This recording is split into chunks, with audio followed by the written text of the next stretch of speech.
जय हिंद, नमस्कार। देखो, इस सरलीकरण चैप्टर का लेक्चर नंबर 7 है। और इस सरलीकरण के पूरे सीरीज़ में, सिंप्लीफिकेशन के पूरे सीरीज़ में हम लोग का फोकस इस बात पे है कि क्वेश्चन को किस तरीके से एग्ज़ाम में सॉल्व किया जाए, क्या अप्रोच लगाया जाए कि कम से कम मेहनत में, कम से कम टाइम में क्वेश्चन सॉल्व हो जाए, है ना। तो सारे ट्रिक्स और उसके जो कॉन्सेप्ट है उस चीज़ को समझते हुए हम लोग पूरा वीडियो देखेंगे। ठीक है, देखिए इसमें कौन कौन सा क्वेश्चन आ रहा है। पहला क्वेश्चन तो ये है कि इनमें से किन संख्या को निम्नलिखित व्यंजक में जोड़ने पर प्राप्त संख्या पूर्ण वर्ग होगी। तो देखो, क्वेश्चन बहुत आसान सा है। इसमें कहा जा रहा है 1 जोड़ 3 जोड़ 7 जोड़ 9 जोड़ 11 जोड़ 13, है ना। इसमें क्या जोड़ेंगे तो पूर्ण वर्ग हो जाएगा। अब इस क्वेश्चन को देखते के साथ सबसे पहले आप लोग के मन में आएगा कि भाई इसको जोड़ ही लेते हैं, है ना। तो देखो, जोड़ेंगे तब क्या आएगा, 7 3 10, 9 1 10, 10 10 20, और 11 और 13 24, 20 और 24 मिला के 44 हो गया। और बोलेंगे कि भाई इसका अगला पूर्ण वर्ग संख्या जो है, 44 का अगला पूर्ण वर्ग संख्या 49 होता है। तो 44 में हम लोग क्या जोड़ेंगे भाई, तो 5 जोड़ना पड़ेगा तब ये 49 बनेगा। आंसर इसका ऑप्शन नंबर डी हो गया। सही बात है, इस तरीके से भी बना सकते हैं क्योंकि बहुत कम संख्याएं हैं तो जोड़ना आसान है। लेकिन मेरा एक कॉन्सेप्ट याद रखो, ठीक है। मेरा कॉन्सेप्ट क्या है, ये तो गणित का रूल है। रूल ये है कि n विषम संख्याओं का योग, ठीक है, लिख लेना है इसको, n विषम संख्याओं n विषम संख्याओं का योग, ठीक है, n स्क्वायर होता है। ठीक है, n विषम संख्या, विषम संख्या क्या कहें, लगातार विषम संख्या कहना चाहिए। ठीक है, इसमें लगातार लिख लीजिए। ठीक है, n लगातार विषम संख्याओं का योग क्या होता है, n स्क्वायर। अब देखो ध्यान से, अगर ये चीज पता है कि n लगातार विषम संख्या का योग अपने आप में एक पूर्ण वर्ग होता ही है, तो यहाँ हम लोग देख रहे हैं कि 1 से लेकर 13 तक लगातार विषम संख्याएं हो जाती अगर इसमें एक 5 और होता, है ना। 5 यहाँ गायब दिख रहा है, मतलब अगर ये 1 से लेकर 13 तक लगातार विषम संख्याएं होती तो कुल कितनी संख्या होती, देखो 6 पहले से, एक 5 भी होगा, मतलब कुल 7 विषम संख्याएं होती। और इसका पूर्ण वर्ग माने योग जो है वो पूर्ण वर्ग आता, कितना आता, 7 का स्क्वायर 49। तो ये तब हो पाता जब इसमें ये जो 5 गायब है वो मिलता। तो अगर आपको ये कॉन्सेप्ट पता है तो जोड़ने का भी जरूरत नहीं है। आया बात समझ में। इसमें 5 गायब है और वो होता तो ये लगातार विषम संख्या बन जाता और इसका योग एक पूर्ण वर्ग संख्या होता। ठीक है, तो ये चीज़ है। अब देखो, इसमें कुछ और एडिशनल जानकारी देख लो, क्योंकि काफ़ी अलग अलग तरीके से क्वेश्चन को पूछा जा सकता है। ठीक है, अब देखो, अगर मान लो कि इसी क्वेश्चन में ये जो दिया हुआ है इसमें 5 भी है जुड़ा हुआ, चलो फिर से लिख लेते हैं इसको। ठीक है, 1 + 3 + 5 प्लस, इस तरीके से मान लो कि ये 13 तक नहीं, 41 तक गया हुआ है।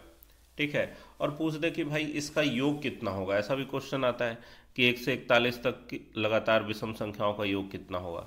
तो देखो, तरीका ये है कि ये जो n है, मतलब कितने पद हैं, ये निकालने के लिए आपको ये एक में जोड़ना होगा 41, पहला पद जोड़ अंतिम पद बटा 2। तो भाई 41 और एक कितना होता है, 42/2। 42/2 का मतलब क्या होगा, 21। और योग क्या हो जाएगा भाई, योग जरूर 21 का वर्ग होगा। और 21 का वर्ग आप लोग को पता है 441, क्योंकि अभी तक उम्मीद है कि 35 30 35 तक का वर्ग वर्ग तो याद हो ही चुका होगा, क्योंकि लगभग हर लेक्चर में आप लोग को बताया जाता है कि 30 तक का वर्ग, 30 तक का घन और 25 तक का पहाड़ा जरूर याद रखें। ठीक है, तो ये आया बात समझ में। अगर 41 तक का योग निकालने के लिए बोल दे, या 51 तक, 61 तक, कुछ भी, 55 तक, तो इस तरीके से हम लोग करेंगे। इसी क्वेश्चन में थोड़ा सा ट्विस्ट ये भी किया जा सकता था कि योग दे देता कि 1 से 41 तक का योग, 1 से 41 तक का योग 330 आ रहा है, सॉरी, 430 आ रहा है। ठीक है, 430 आ रहा है। तो कौन सी संख्या इसमें गायब है जिससे कि इनका योग पूर्ण वर्ग बन जाता। ठीक है, तो भाई इनका पूर्ण वर्ग 441 आना चाहिए था, आ रहा है 430, तो 11 की कमी है, तो इसमें एक 11 हम लोग जोड़ देते हैं।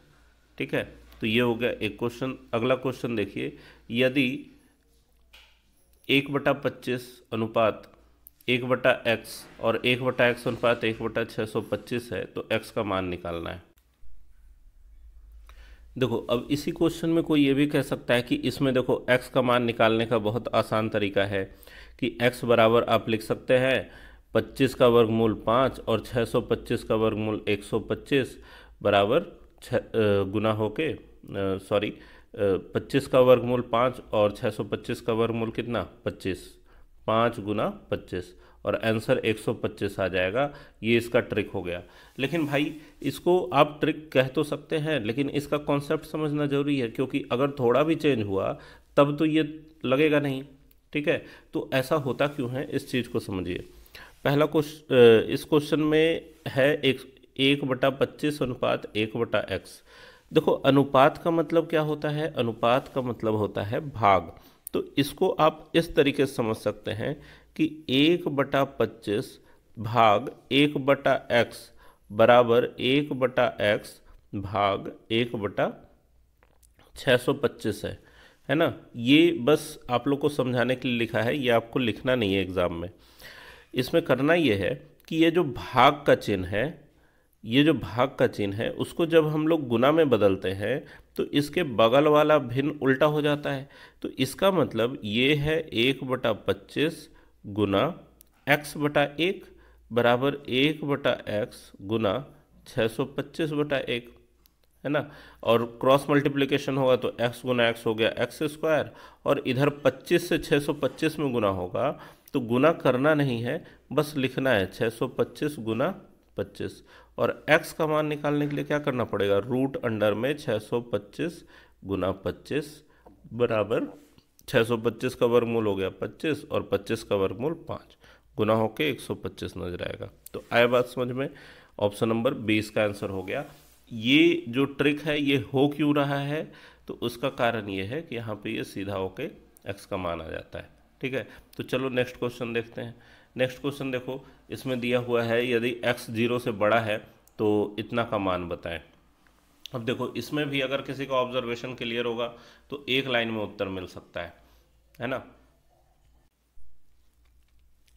अब देखो इसी क्वेश्चन को सॉल्व करने के लिए अगर आपका ऑब्जर्वेशन थोड़ा क्लियर हो तो आप ये भी कह सकते हैं कि भाई यहाँ नीचे x+4 है तो ऊपर x+5 आएगा, और यहाँ पर पहले टर्म में नीचे हर में x+1 है तो नीचे x+1 ही आएगा, और इसका आंसर ऑप्शन नंबर डी होना चाहिए।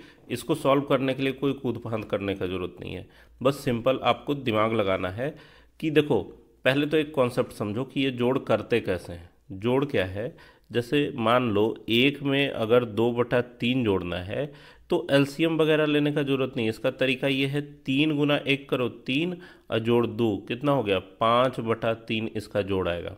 आया बात समझ में। तो इसको अगर जोड़ना है तो किस तरीके से जोड़ेंगे, x+1 इंटू 1+1 मतलब ऊपर नजर आएगा x+2 बटा में x+1। ठीक है, इसी तरीके से दूसरा वाला टर्म देखोगे तो x+2 गुना 1 कितना x+2 और जोड़ 1 मतलब ऊपर आया नज़र x+3 और नीचे क्या नज़र आएगा x+2। यहाँ हर में क्या है x+2।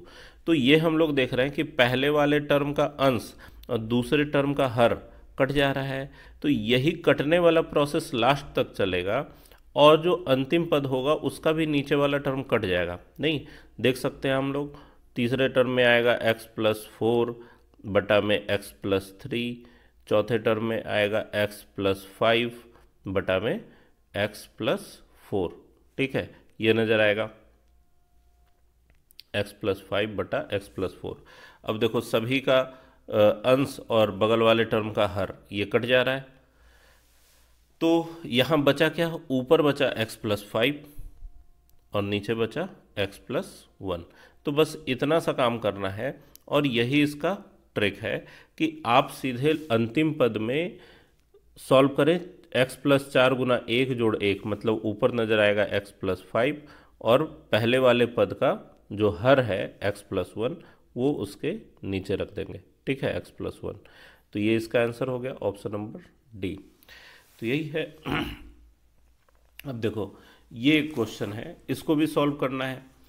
इसमें क्या कहा जा रहा है कि x बटा एक्स स्क्वायर माइनस वन, ए बटा एक्स माइनस वन, बी बटा एक्स प्लस वन, तो ए और बी का मान ज्ञात कीजिए, है ना।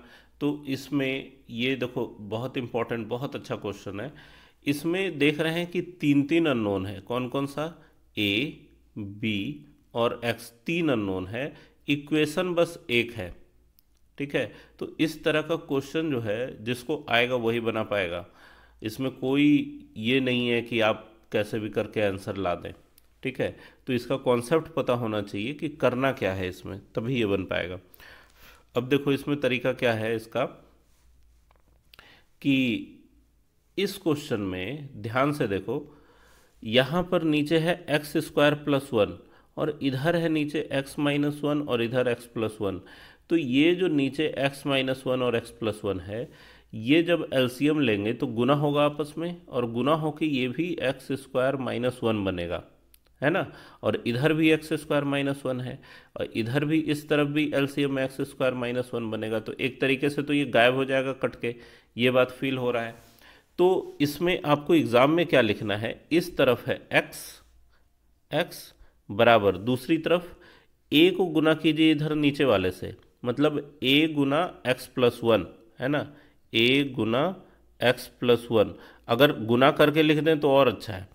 बी को गुना करना पड़ेगा इसके हर से, मतलब बी गुना एक्स माइनस वन, ठीक है। ज़्यादा अच्छा होगा कि डायरेक्ट ये लाइन लिखा जाए, ए एक्स प्लस ए बराबर बी एक्स माइनस बी, ये हुआ एक्स का मान।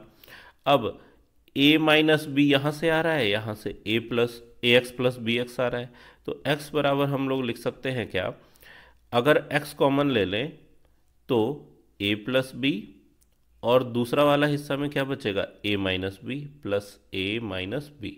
अब देखो यहाँ पर कॉन्सेप्ट है, कॉन्सेप्ट ये है कि यहाँ x के गुना में क्या है, एक, यहाँ x के गुना में है a प्लस बी, ठीक है। तो ये हम लोग कह सकते हैं कि जरूर a प्लस बी का मान एक रहा होगा। दूसरा, यहाँ x वाले इस पूरे टर्म के साथ जुड़ा हुआ है a माइनस बी, यहाँ x के साथ कुछ भी नहीं जुड़ा हुआ है, मतलब कह सकते हैं कि जीरो जुड़ा हुआ होगा। तो इसका मतलब a माइनस बी का मान हम लोग क्या कह सकते हैं, जीरो। और इसको अगर सॉल्व करोगे तो प्लस बी माइनस बी कटेगा, और 2a बराबर आएगा कितना, 1। तो इससे निकल के आएगा a का मान कितना, 1/2, a का मान 1/2। b का मान निकालना है, तो देखो ये वाला जो समीकरण है जिसमें a माइनस बी बराबर जीरो है, इससे हम कह सकते हैं कि a बराबर b होना चाहिए। और अगर a बराबर b है और a का मान हाफ है तो b भी 1/2 होगा, जो कि ऑप्शन नंबर सी में है। तो आया बात समझ में, ये कॉन्सेप्चुअल क्वेश्चन है। और इसमें ये जो रिजल्ट है, ये जो रिजल्ट है, इसको डायरेक्ट फील होना चाहिए कि इसको हम लोग किस तरीके से लिख सकते हैं, और नहीं तो फिर यहाँ पर एलसीएम लेके भिन्न का जोड़ करना पड़ेगा, तो उससे स्टेप ज़्यादा लगेगा, ज़्यादा समय बर्बाद होगा, है ना। तो इस बात को ध्यान में रखना है। अब देखो ये क्वेश्चन है, इस क्वेश्चन को किस तरीके से सॉल्व करेंगे भाई, यहाँ देखो 5x के बटा में ये टोटल है, तो ये पूरा का पूरा उधर एक में जाके गुना होगा, तो 5x बराबर क्या नज़र आएगा, एक जोड़, देखो पहले एक है फिर जोड़ है, फिर एक के बटा में ये पूरा है, एक बटा फिर एक जोड़ x बटा 1 माइनस एक्स है, ठीक है। अब ये जोड़ जोड़ना है, इससे x का मान निकलेगा। तो कैसे करना है, ये जो जोड़ है इसको जोड़ने का तरीका अभी बताया था, एक जोड़ 2/3 का एग्जाम्पल लेके कि 3 गुना 1 3 जोड़ 2 मतलब 5/3 नजर आएगा, ठीक है। तो उसी तरीके से 1 माइनस एक्स इंटू 1 क्या हो जाएगा, 1 माइनस एक्स जोड़ ऊपर वाला x, है ना, और बटा में क्या, 1 माइनस एक्स, ठीक है। इसको इसमें गुना किया और ये वाला x जोड़ा गया ऊपर, और हर में तो जो है वो है ही, तो ये x से x कट गया।